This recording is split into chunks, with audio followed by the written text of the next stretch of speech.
Bismillahirrahmanirrahim. Assalamualaikum warahmatullahi wabarakatuh.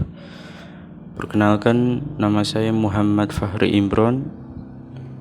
Saya adalah mahasiswa dari Universitas Ibnu Khaldun Bogor, jurusan Komunikasi Penyiaran Islam, Fakultas FAI, semester 2, kelas reguler A. Saya akan mempresentasikan tugas ujian tengah semester Ulumul Quran dengan dosen pengampu Dr. Kiai Haji Ahmad Alim, LCMA. Materi 1, Sejarah Kodifikasi. Materi 2, Nuzulul Quran, Surah Makkiyah dan Madaniyah dan Asbabul Nuzul. Materi 3, Nasikh dan Mansukh. Materi 4, Hukum Qiraah Sabah. Materi 5, Studi korelasi ayat dan surat Al-Quran. Materi 6, Nama-nama Al-Quran. Materi 7, Tafsir ayat ahkam. Materi pertama, Sejarah Kodifikasi. Sejarah Kodifikasi. Al-Quran adalah kalamullah wahyu yang diturunkan kepada Nabi Muhammad SAW sebagai nabi terakhir yang mengandung mukjizat dan bisa memberikan syafaat di hari akhir. Ulumul Quran adalah ilmu yang mencakup pembahasan-pembahasan yang di dalamnya berkaitan dengan Al-Quran dan kaidahnya. Upaya kodifikasi Al-Quran dilakukan pada zaman Rasulullah SAW dan zaman para khalifah. Setiap upaya kodifikasi memiliki keistimewaan dan kekhasannya masing-masing. Menurut As-Sabuni, upaya kodifikasi Al-Quran dilakukan di masa Nabi Muhammad SAW dengan menempuh 2 jalan. Pertama, kodifikasi Al-Quran dalam batin dengan jalan hafalan dan ingatan. Kedua, kodifikasi Al-Quran dalam catatan dengan jalan penulisan dan goresan. Kodifikasi Al-Quran dibicarakan secara detail dalam kajian Ulumul Quran untuk menunjukkan besarnya perhatian kita pada Al-Quran, pencatatan dan kodifikasinya. Besarnya perhatian terhadap Al-Quran berikut pencatatan dan kodifikasinya ini, menurut As-Sabuni, melebihi perhatian orang terhadap kitab Samawi sebelumnya. Adapun Al-Quran diturunkan kepada seorang nabi yang tumbuh dalam kultur masyarakat yang ummi, sehingga ia mengerahkan perhatiannya untuk menghafal Al-Quran, untuk mengingatnya sebagaimana diturunkan kepadanya. Ia kemudian membacanya dengan tenang kepada para sahabat agar mereka menghafalnya sebagaimana keterangan surat Al-Jumu'ah ayat 2. Dalam kultur masyarakat ummi, Rasulullah mengandalkan daya hafal dan daya ingatnya karena tidak membaca dan menulis. Demikian kondisi bangsa Arab secara umum ketika Al-Quran diturunkan. Bangsa Arab ketika itu menikmati betul kekhasan bangsanya, yaitu mempunyai daya ingat yang baik dan mempunyai kecepatan hafalan atas sesuatu, dan bangsa Arab sanggup menghafal ratusan ribu syair. Materi 2, Nuzulul Quran, Surah Makkiyah dan Madaniyah dan Asbabun Nuzul. Nuzulul Quran, bagaimana proses turunnya Al-Quran. Al-Quran menurunkan banyak kemuliaan, mulai dari malam diturunkannya Al-Quran sampai Nabi yang menerima Al-Quran, yaitu Nabi Muhammad SAW. Nuzulul Quran adalah proses turunnya Al-Quran dalam menyempurnakan ajaran Islam sebagai petunjuk umat manusia. 1. Al-Quran diturunkan dari Lauh Mahfuz ke langit dunia dalam kitab yang utuh. Pada tahap ini Al-Quran diturunkan pada malam Lailatul Qadar. 2. Al-Quran diturunkan secara bertahap melalui malaikat Jibril kepada Rasulullah.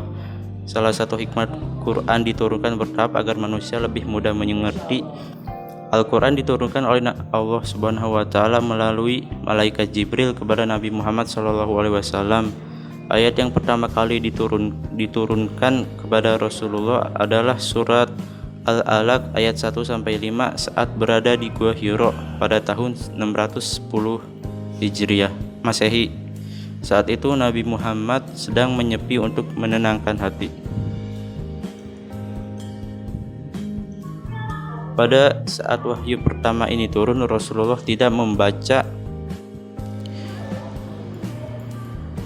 Karena itu Allah memerintahkan Nabi Muhammad untuk membaca melalui surah Al-Alaq.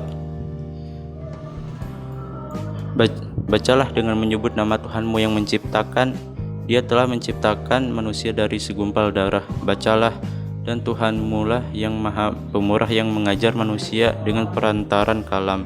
Dia mengajar kepada manusia apa yang tidak diketahuinya. Firman Allah dalam surah Al-Alaq ayat 1-5, ayat Al-Quran yang pertama kali diturunkan. Surat Al-Alaq ayat 1-5 juga menjadi penanda diangkatnya Muhammad sebagai Nabi dan Rasul. Setelah ayat ini Al-Quran turun secara bertahap. Total Al-Quran turun selama kurang lebih 23 tahun.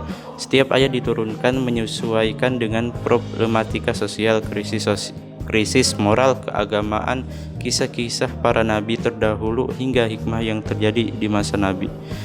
Ayat terakhir yang diturunkan melalui malaikat Jibril kepada Rasulullah adalah surah Al-Maidah ayat 3. Ayat ini turun sesudah waktu asar pada hari Jumat di Padang Arafah saat musim haji terakhir. Setelah ayat ini turun, Rasulullah pergi dari Makkah ke Madinah untuk mengumpulkan para sahabat. Rasulullah memberikan kabar bahagia bahwa agama Islam telah sempurna dengan turunnya Al-Quran. Surah Makkiyah dan Madaniyah. Secara harfiah, Makkiyah berarti surat atau ayat yang diturunkan di Mekah, sedangkan Madaniyah adalah surat atau ayat yang diturunkan di Madinah. Ciri dan perbedaan surat Makkiyah dan Madaniyah. Untuk mengetahui perbedaan surah Makkiyah dan Madaniyah, perlu diketahui ciri-ciri kedua jenis surah tersebut. Secara umum, surah Makkiyah terdiri dari ayat-ayat yang pendek serta menjelaskan tentang akidah dan keimanan. Sementara itu, surah Madaniyah membahas tentang muamalah dan perkara sosial kemasyarakatan.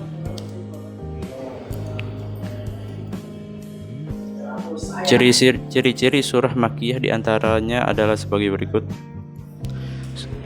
Yang pertama, surah Makkiyah didominasi oleh ayat-ayat pendek. Yang kedua, surah Makkiyah didominasi oleh pembahasan mengenai masalah akidah. Yang ketiga, setiap surah yang di dalamnya mengandung ayat sajadah adalah surah Makkiyah. Yang keempat, setelah surah di dalamnya dinyatakan lafal qala adalah surah Makkiyah. Lafal itu dinyatakan sebanyak 33 kali dalam 15 surat. Setiap surat yang didahului dengan panggilan ya ayyuha annas, wahai manusia, atau ya bani Adam, wahai anak Adam. Setiap surat yang diawali dengan fawatih as-suwar adalah surah Makkiyah. Setiap surat yang mengandung kisah-kisah nabi dan umat terdahulu kecuali kisah Adam dan Iblis yang disebutkan dalam surah Al-Baqarah adalah Makkiyah. Berikut ini ciri-ciri surah Madaniyah dalam Al-Quran. Surah Madaniyah didominasi oleh ayat-ayat yang panjang. Surah Madaniyah didominasi oleh pembahasan mengenai masalah sosial kemasyarakatan dan hukum. Lazimnya didahului dengan panggilan ya ayyuha al-ladina amanu, wahai orang-orang yang beriman, kecuali pada 7 tempat antara lain surah Al-Baqarah ayat 21, surah An-Nisa ayat 1, surah Al-Hujurat ayat 13, surah Al-Baqarah ayat 168, surat An-Nisa ayat 133, surah Al-Hajj ayat 1.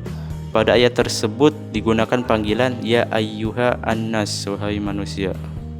Surah-surah Madaniyah menyebutkan tentang orang-orang munafik kecuali surah Al-Ankabut. Asbabun Nuzul. Asbabun Nuzul digunakan untuk memahami ayat-ayat Al-Quran. Ungkapan Asbabun Nuzul atau Asbab An-Nuzul merupakan bentuk idofah dari kata asbab dan nuzul. Secara etimologi, Asbabun Nuzul adalah sebab-sebab yang melatar belakangi terjadinya sesuatu. Ada perbedaan redaksional terkait pengertian asbabun nuzul di kalangan ulama. Namun dapat disimpulkan bahwa asbabun nuzul adalah kejadian atau peristiwa yang melatar belakangi turunnya ayat Al-Quran dalam rangka menjawab, menjelaskan dan menyelesaikan masalah-masalah yang muncul dari kejadian tersebut. Asbabun nuzul juga dapat dikatakan sebagai bahan sejarah yang digunakan untuk memberikan keterangan terhadap turunnya ayat-ayat Al-Quran. Safril dalam jurnal Syahadah menjelaskan ilmu ini memberikan pemahaman terhadap hubungan nas dan realitas. Macam-macam asbabun nuzul.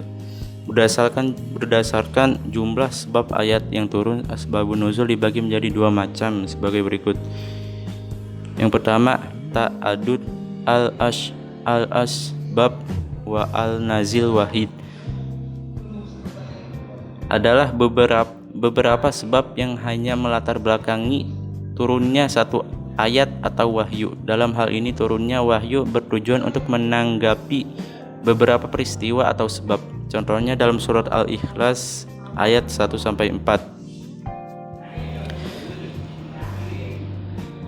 Ayat-ayat tersebut diturunkan sebagai tanggapan terhadap orang-orang musyrik Mekah sebelum Rasulullah Shallallahu Alaihi Wasallam melakukan hijrah.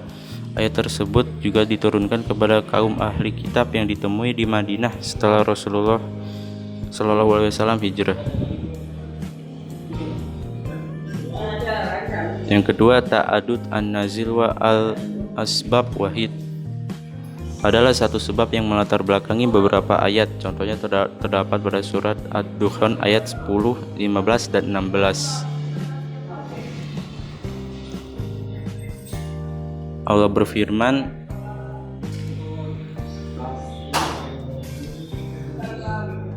"Fartaqib yauma ta'ti sama'u bidukhanin mubin." Artinya, maka tunggulah pada hari ketika langit membawa kabut yang tampak jelas.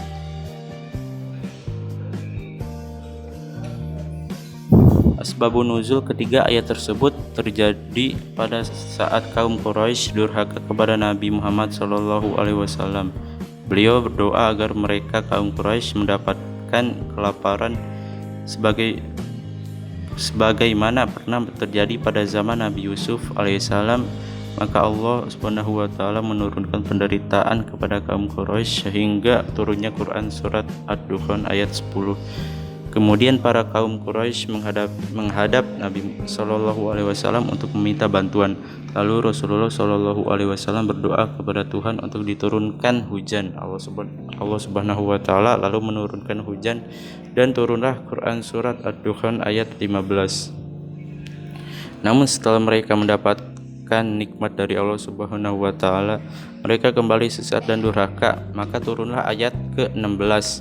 Dalam riwayat tersebut dijelaskan bahwa siksa yang dimaksud akan turun saat perang Badar. Materi ketiga, nasikh dan mansuh. Nasih dan mansuh, masalah secara hukum dalam Al-Quran ketika Allah Subhanahu wa taala mensyariatkan suatu hukum kemudian diganti dengan hukum yang lain dengan yang lebih baik. Nas secara bahasa artinya menghilangkan, menghapuskan, memindahkan, menulis. Adapun secara istilah maka ada dua macam. Pertama, nas menurut istilah para ulama usul fikih mutaakhirin, mereka memiliki takrif yang berbeda-beda.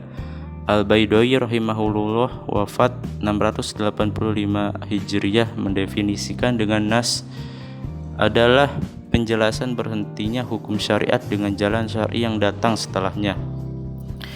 Ibnu Qudamah rahimahumullah wafat 620 Hijriyah menyebutkan definisi nas dengan menyatakan menghilangkan hukum yang ada dengan perkara dalil yang dahulu dengan perkara yang datang setelahnya. Nasikh artinya yang menghapuskan, yaitu dalil Alkitab atau As-Sunnah yang menghapuskan hukum dalil syar'i atau lafaznya. Pada hakikatnya nasikh yang menghapuskan adalah Allah Azza wa Jalla. Mansuh artinya yang dihapuskan, yaitu hukum dalil syar'i atau lafaznya yang dihapuskan. Penunjukan adanya nas dalam syariat. Perlu diketahui bahwa adanya nas dalam syariat atau adanya ayat Al-Quran yang mansuh, dihapus hukumnya atau lafaznya oleh ayat lain ditunjukkan oleh dalil naql, ayat atau hadis, dalil akal dan ijma. dalil naql. Firman Allah Subhanahu wa taala, apa saja ayat yang kami nasahkan, hapuskan. Quran Surat Al-Baqarah ayat 106. Firman Allah, dan apabila kami mengganti suatu ayat di tempat ayat yang lain. Quran Surat An-Nahl ayat 101. Demikian juga ayat ini juga nyata menunjukkan adanya ayat Al-Quran yang nasih dan mansuh. Bukan hanya nasih saja, ayat Allah jadikan pengganti adalah nasih. Ayat yang digantikan adalah ayat mansuh. Dan ini sangat jelas sebagaimana kita lihat. Adapun sebagian dari contoh-contoh ayat mansuh akan kami sampaikan di bawah. Lebih luas dapat dilihat dalam kitab-kitab usul fikih. Macam-macam nas. Pertama, macam-macam nas dilihat dari nas yang mansuh dihapus ada 3 bagian. Yang pertama, nas yang mansuh hukumnya namun lafaznya tetap. Inilah jenis nas mansuh yang paling banyak, yaitu hukum syar'i dihapuskan tidak diamalkan namun lafaznya tetap. Hikmah nas jenis ini adalah tetapnya pahala pembaca ayat tersebut dan mengingatkan umat tentang hikmah nas, terlebih dalam hukum yang diringankan dan dimudahkan. Contohnya firman Allah, hai Nabi, kabarkanlah semangat para mukmin itu untuk berperang. Jika ada 20 orang yang sabar di antara kamu, niscaya mereka dapat mengalahkan 200 orang musuh. Dan jika ada 100 orang yang sabar di antaramu, maka mereka dapat mengalahkan 1000 daripada orang-orang kafir. Disebabkan orang-orang kafir itu kaum yang tidak mengerti. Quran Surat Al-Anfal ayat 65. Ayat ini menunjukkan kewajiban bersabarnya 20 umat Islam berperang menghadapi 200 orang-orang kafir, dan bersabarnya 100 umat Islam berperang menghadapi 1000 orang-orang kafir. Kemudian hukum ini dihapus dengan firman Allah selanjutnya, sekarang Allah telah meringankan kepadamu dan Dia telah mengetahui kepadamu bahwa ada kelemahan, maka jika ada di antaramu 100 orang yang sabar, niscaya mereka dapat mengalahkan 200 orang. Dan jika di antaramu ada 1000 orang yang sabar, niscaya mereka dapat mengalahkan 2000 orang, dan Allah beserta orang-orang yang sabar. Quran Surat Al-Anfal ayat 66. Yang kedua, nas yang mansuh lafaznya namun hukumnya tetap. Al-Amidi menyatakan bahwa ulama telah bersepakat atas terjadinya nas penghapusan tulisan atau lafaz tanpa nas hukumnya berbeda dengan anggapan kelompok yang menyendiri dari kalangan Mu'tazilah. Hikmah nas jenis ini adalah agar kadar ketaatan umat kepada Allah menjadi nampak, yaitu di dalam bersegera melakukan ketaatan dari sumber yang zonni, rojih, persangkaan kuat, yaitu sebagian dari as-sunnah, bukan dari sumber yang seluruhnya yakin, yaitu Al-Quran. Sebagaimana Nabi Ibrahim alaihissalam bersegera akan melaksanakan penyembelihan terhadap anaknya Nabi Ismail dengan sumber mimpi, sedangkan mimpi adalah tingkatan terendah jalan wahyu kepada para nabi. Selain itu, di antara hikmahnya adalah apa yang dikatakan oleh Syekh Muhammad bin Shalih Al-Utsaimin. Ia berkata, hikmah nas lafaz tanpa nas hukumnya adalah untuk menguji umat terhadap amalan yang tidak mereka dapati di dalam Al-Quran dan mewujudkan keimanan mereka dengan apa yang Allah turunkan. Berbeda dengan orang-orang Yahudi yang berusaha menutupi nas rajam di dalam Taurat. Contoh jenis nas ini adalah ayat rajam. Umar bin Khattab berkata, sesungguhnya aku khawatir zaman akan panjang terhadap manusia sehingga seseorang akan berkata, kita tidak mendapati rajam di dalam kitab Allah, sehingga mereka menjadi sesat dengan sebab meninggalkan satu kewajiban yang telah diturunkan oleh Allah. Ingatlah, sesungguhnya rajam adalah hak atas orang yang berzina dan dia telah menikah. Jika bukti telah tegak atau ada kehamilan atau ada pengakuan. Sufyan berkata, demikianlah yang aku ingat. Ingatlah Rasulullah SAW telah melakukan rojam dan kita telah melakukan rojam setelah beliau. Hadis riwayat Bukhari. Yang ketiga, nas yang mansuh hukumnya dan lafaznya. Contoh ayat yang menyatakan 10 kali penyusuan mengharamkan pernikahan. Aisyah berkata, Dahulu di dalam apa yang telah diturunkan di antara Al-Quran adalah 10 kali penyusuan yang diketahui mengharamkan, kemudian itu dinas dihapuskan dengan 5 kali penyusuan yang diketahui, kemudian Rasulullah Shallallahu Alaihi Wasallam wafat, dan itu termasuk yang dibaca di antara Al-Quran. Hadis riwayat Bukhari. Makna perkataan Aisyah dan itu termasuk yang dibaca di antara Al-Quran adalah yaitu dibaca hukumnya namun lafaznya tidak, atau orang yang belum kesampaian nas bacaannya masih tetap membacanya. Kedua, macam-macam nas dilihat dari nas yang nasih menghapus secara ringkas ada 4 bagian. Yang pertama, Al-Quran dimansuh dengan Al-Quran. Jenis nas ini disepakati adanya oleh para ulama. Adapun orang yang beranggapan tidak ada ayat mansuh di dalam Al-Quran maka perkataannya tidak dianggap. Kedua, Al-Quran dimansuh dengan As-Sunnah. Pada jenis ini ada 2 bagian. A. Al-Quran dimansuh dengan sunnah hadis mutawatir. B. Al-Quran dimansuh dengan sunnah hadis ahad. Ketiga, As-Sunnah dimansuh dengan Al-Quran. Contoh jenis ini adalah syariat sholat menghadap Baitul Maqdis. Yang ini berdasarkan sunnah dihapuskan dengan firman Allah Subhanahu wa Ta'ala. Sungguh kami sering melihatmu kamu menengadah ke langit, maka sungguh kami akan memalingkan kamu ke kiblat yang kamu sukai. Palingkanlah mukamu ke arah Masjidil Haram, dan di mana saja kamu berada, palingkanlah mukamu ke arahnya. Surah Al-Baqarah ayat 144. Yang keempat, As-Sunnah dimansuh dengan As-Sunnah. Contoh sabda Nabi SAW, dahulu aku melarang kamu dari berziarah kubur, maka sekarang hendaklah kamu berziarah kubur. Hadis riwayat Muslim. Dengan penjelasan di atas, jelaslah bahwa di dalam Al-Quran ada nasih, ayat yang menghapus hukum yang sudah ada sebelumnya, dan mansuh, ayat yang dihapus hukumnya atau lafaznya.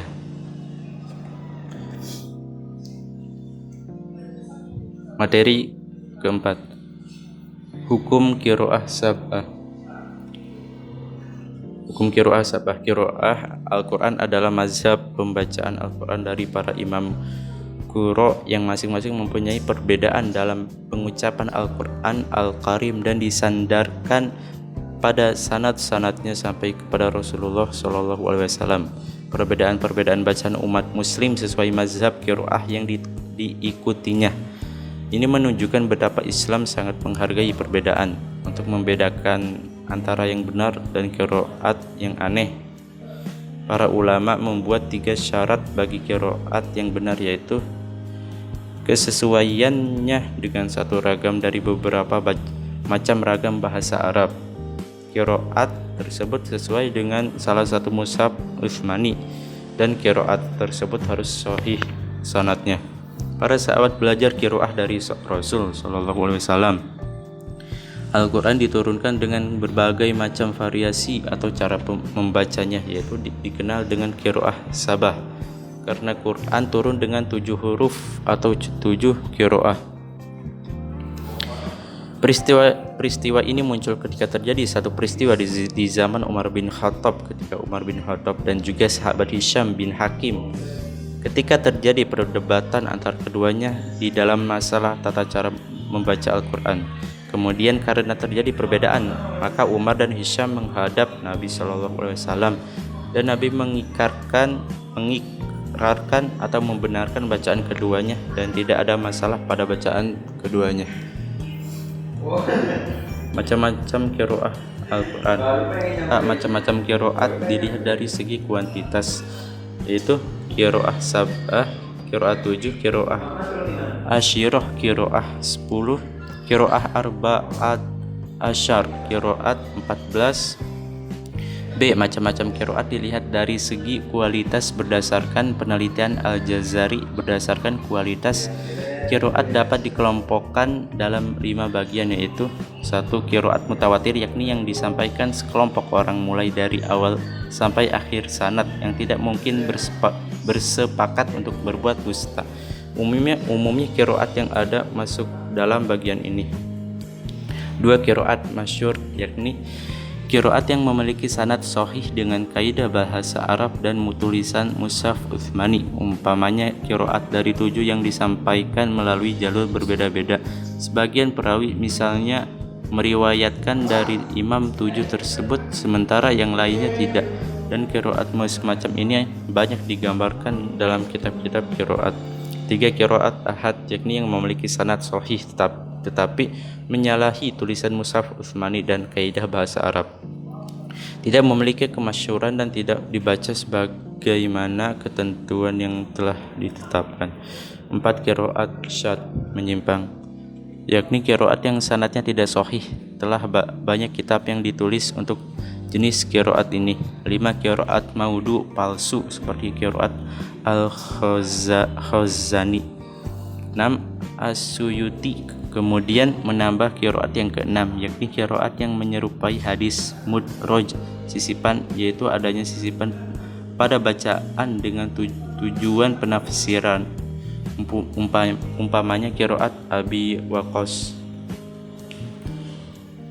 Materi kelima, studi korelasi ayat dan surat Al-Quran. Seperti halnya pengetahuan tentang asbabun nuzul yang mempunyai pengaruh dalam memahami makna dan menafsirkan ayat, maka pengetahuan tentang munasabah atau korelasi antara ayat dengan ayat dan surah dengan surah juga membantu dalam pentakwilan dan pemahaman ayat dengan baik dan cermat. Yang dimaksud dengan munasabah ialah sebuah konsep di dalam ulum Al-Quran yang membahas tentang pemahaman makna ayat secara komprehensif dengan menghubungkan antara ayat-ayat sebelum dan sesudahnya, antara pembuka ayat dan penutup ayatnya, dan antara ayat dengan nama surah yang menjadi tema sentralnya. Ilmu munasabat yaitu keterkaitan ayat-ayat Al-Quran sebagian yang lain dengan yang lainnya. Antara ayat dan surat itu seperti keluarga yang saling mengokohkan. Munasabah korelasi dalam pengertian bahasa berarti kedekatan. Yang dimaksud munasabah di sini ialah segi-segi hubungan antara satu kalimat dengan kalimat lain dalam satu ayat, antara satu ayat dengan ayat lain dalam banyak ayat, atau antara satu surah dengan surah lain. Pengetahuan tentang munasabah ini sangat bermanfaat dalam memahami keserasian antara makna, mukjizat Al-Quran secara retorik, kejelasan keterangannya, keteraturan susunan kalimatnya, dan keindahan gaya bahasanya. Pengetahuan mengenai korelasi dan hubungan antara ayat-ayat itu bukanlah hal yang tauqifi, tak dapat diganggu gugat karena telah ditetapkan Rasul, tetapi didasarkan pada ijtihad seorang mufasir dan tingkat penghayatannya terhadap kemukjizatan Al-Quran, rahasia retorika, dan segi keterangannya yang mandiri. Apabila korelasi itu halus maknanya, harmonis konteksnya, dan sesuai dengan asas-asas kebahasaan dan dalam ilmu-ilmu bahasa Arab, maka korelasi tersebut dapat diterima. Macam-macam munasabah. Yang pertama munasabah antara surat dengan surat sebelumnya. Yang kedua munasabah antara nama surat dengan isi yang dikandungnya. Yang ketiga munasabah antar bagian suatu surat. Yang keempat munasabah antar ayat yang letaknya berdampingan. Yang kelima munasabah antara suatu kelompok ayat dengan kelompok ayat di sampingnya. Yang keenam munasabah antara pemisah fasilah dan isi ayat. Yang ketujuh munasabah antara awal surat dengan akhir surat yang sama. Yang kedelapan munasabah antara penutup suatu surat dengan awal surat berikutnya. Yang kesembilan munasabah karena adanya keterkaitan atau adanya suatu peristiwa. Materi 6. Nama-nama Al-Quran. Al-Quran memiliki banyak nama. Dari nama-nama yang begitu banyak sebutannya dalam Al-Quran menunjukkan kesempurnaan Al-Quran bahwa Al-Quran adalah kalamullah, wahyu Allah Subhanahu wa taala. Al-Quran ada yang mengatakan 90 nama, ada juga sebagian ulama yang mengatakan 55 nama, dan itu tentu berdasarkan ijtihad para ulama tafsir. Nama-nama Al-Quran dan pengertiannya. Yang pertama, Alkitab. atau Kitabullah. Nama lain Al-Quran yakni Alkitab atau Kitabullah biasanya diseringkali digunakan ketika menyebut Al-Quran. Alkitab itu dalam bahasa Arab berarti memang bermakna buku. Nama ini terdapat dalam surah Al-Baqarah. Dzalikal kitabu la raiba fihi hudal lil muttaqin. Kitab ini tidak ada keraguan padanya, petunjuk bagi mereka yang bertakwa. Quran surat Al-Baqarah ayat 2. Yang kedua, Al-Furqan. Nama lain Al-Quran berikutnya yakni Al-Furqan yang memiliki arti pembeda benar dan salah. Nama ini ada dalam Quran surat Al-Furqan ayat 1. Tabarakalladzi nazzalal furqan ala abdihi liyakuna lil alamina nadhira. Maha suci Allah yang telah menurunkan Al-Furqan kepada hambanya agar dia menjadi pemberi peringatan kepada seluruh alam. Quran surat Al-Furqan ayat 1. Yang ketiga, Az-Zikir. Nama lain Al-Quran juga kadang disebut dengan Az-Zikr, artinya pemberi peringatan. Hal ini bahkan secara tersirat juga disebutkan pada ayat sebelumnya. Inna nahnu nazzalna dzikra wa inna lahu lahafizun. Sesungguhnya kamilah yang menurunkan Az-Zikr dan sesungguhnya kami benar-benar memeliharanya. Quran surat Al-Hijr ayat 9. 4. Asy-Syifa. Nama lain Al-Quran lainnya yakni Asy-Syifa yang berarti penyembuh.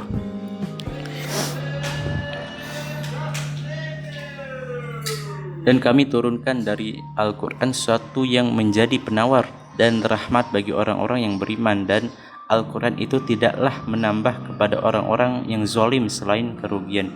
Quran surah Al-Isra ayat 82. Al-Quran memang diturunkan oleh Allah kepada Rasulullah SAW untuk mengobati penyakit hati manusia. Untuk itu saat kita merasa mempunyai penyakit yang berkaitan dengan hati, misalnya saja iri, kecewa, sedih, dan sebagainya, dianjurkan untuk membaca Al-Quran. Membaca ayat suci Al-Quran insya Allah dapat meringankan bahkan menghilangkan penyakit tersebut. Yang kelima, Al-Quran, bacaan atau yang mengumpulkan. Nama ini merupakan nama yang paling utama dan sering digunakan oleh Allah Subhanahu wa taala di banyak keterangan. Misalnya dalam surat Al-Insan, Inna nahnu nazzalna 'alaikal Qur'ana tanzila. Sesungguhnya kami telah menurunkan Al-Qur'an kepadamu, hai Muhammad, dengan berangsur-angsur. Quran surat Al-Insan ayat 23. Dan masih banyak lagi nama-nama Al-Quran beserta penjelasannya yang menyempurnakannya. Materi ketujuh, tafsir ayat ahkam.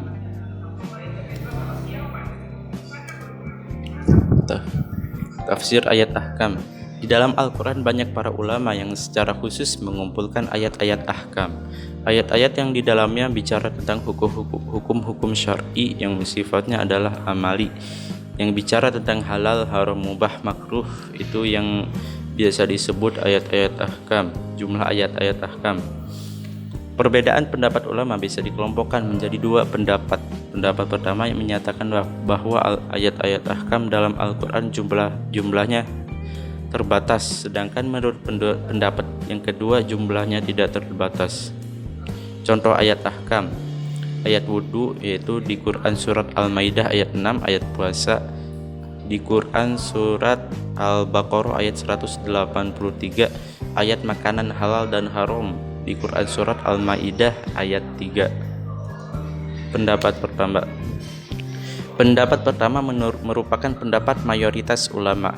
Argumen yang mereka ajukan adalah secara fakta ayat hukum dalam Al-Quran memang terbatas, karena tidak semua ayat-ayat Al-Quran bisa dijadikan sebagai batu pijak hukum fikih. Namun begitu, para ulama penganut pendapat pertama ini beda pandang tentang jumlah pasti ayat ahkam dalam Al-Quran. Menurut Ibnu Qayyim Al-Jauziyah dan Tantawi Jauhari, jumlahnya 150 ayat. Menurut Shodiq Hasan Al-Kinnauji, seperti tertulis dalam kitabnya Nailu Al-Maram min Tafsiri ayat Al-Ahkam, dan Al-Khudori Bik dalam karyanya Thoriq al-Tashri al-Islami. Jumlah ayat-ayat ahkam dalam Al-Quran sebanyak 200 ayat. Ahmad Amin juga berpendapat demikian.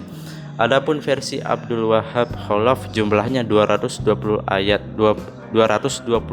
ayat, sedangkan menurut Imam Al-Ghazali dalam Al-Mustasfa, Imam Ar-Razi dalam kitabnya Al-Masul, Ibnu Qudamah dalam Raudhah Al-Nazir, Al-Zarkashi dalam kitab Al-Burhan fi Ulum Al-Quran, Imam Al-Suyuti dalam Al-Iqril fi Istinbat At-Tanzil, Ibnu Juzai Al-Qalbi dalam Al-Tasif fi Ulum At-Tanzil, Al-Mawardi dalam karangannya Adab Al-Qadi.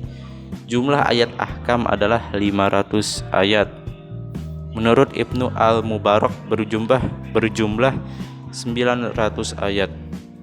Sedangkan hitungan Abu Yusuf berjumlah 1110 ayat.